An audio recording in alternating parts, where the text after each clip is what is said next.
শাপলা প্রতীকে কোনো আইনগত বাধা নেই। দুইটা জায়গা নিয়ে কথা হচ্ছিল যে এটা কি জাতীয় প্রতীক কিনা, না, এটা তো জাতীয় প্রতীকের একটা অংশ। জাতীয় প্রতীকের অন্যান্য অংশগুলো আপনারা দেখবেন, ধানের শীষ, তারা, এগুলো হচ্ছে অন্য রাজনৈতিক দলের আছে। আবার অনেকে বলছিল এটা জাতীয় ফুল, জাতীয় ফল, কাঁঠাল, রাজনৈতিক দলের মার্কা আছে।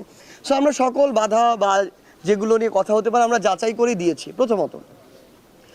দ্বিতীয়ত, শেষ করি, দ্বিতীয়ত এখানে যখন আমাদেরকে বলা হচ্ছে কিছুদিন আগে নির্বাচন কমিশনের পক্ষ থেকে যে এই মার্কা তারা তালিকাভুক্ত করে নাই, তো তালিকাভুক্ত কি আমরা করব? এই দায়িত্বকে আমাদের?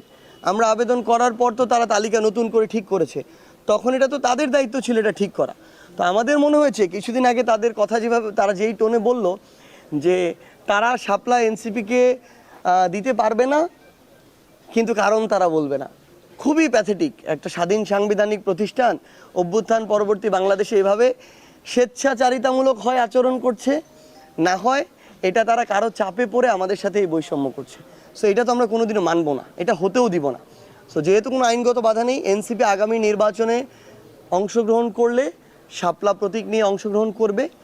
আমরা যতদূর জানি যে এখন একটা তাদের মধ্যে পজিটিভ আলোচনা হচ্ছে। আমরা আশা করি যে তারা স্বাধীন সাংবিধানিক প্রতিষ্ঠান হিসেবে তাদের আস্থাটা ধরে রাখার কাজ করবে, ওই অনুযায়ী তারা পদক্ষেপ নেবে এবং আমাদেরকে তারা, যেহেতু কোনো আইনগত বাধা নেই, আমাদেরকে তারা শাপলা প্রতীক আমাদেরকে দিবে। এবং আমরা বিশ্বাস করি এই আস্থাটুকু ধরে রেখেই তারা নির্বাচনের দিকে আগাবে। যদি এটা এখন তারা না করতে পারে, নির্বাচনে তাদের উপরে আমরা এনসিপি কোনো আস্থা পাবো না।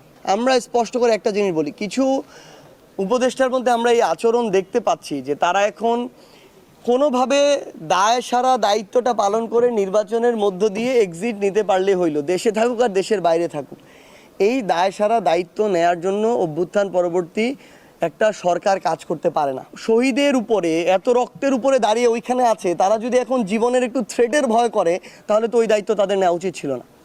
সো স্পষ্ট কথা, তারা যদি এত কিছু, এত বড় ত্যাগ, এগুলোকে ভুলে গিয়ে শুধুমাত্র ওইটুকু চিন্তা করে, সবাই না, গুটি কয়েক, তারা যদি ওইটুকু চিন্তা করে এবং ওইভাবে নেগোসিয়েশনের ভিত্তিতে আগামীতে কারা ক্ষমতায় আসবে ওইটাকে চিন্তা করে তাদের সাথে আলাপ আলোচনার ভিত্তিতে দেশের সিদ্ধান্ত গ্রহণ করে, আমরা মনে করি দেশের মানুষের সামনে তারা মুখ দেখাইতে পারবে না। কোথায় সেফ এক্সিট নেবে? পৃথিবীতে সেফ এক্সিট নেওয়ার একটাই জায়গা, সেটা হচ্ছে মৃত্যু।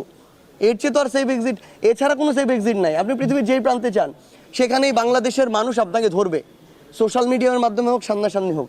সো এত বড় একটা দায়িত্বকে স্কিপ করে, এত রক্তের উপরে একটা অর্জনকে স্কিপ করে কেউ যদি সেফ এক্সিটের কথা ভাবে, এই সেফ এক্সিট সম্ভব না। আমার এই শহীদ মায়েরা তাদেরকে ছেড়ে দিবে।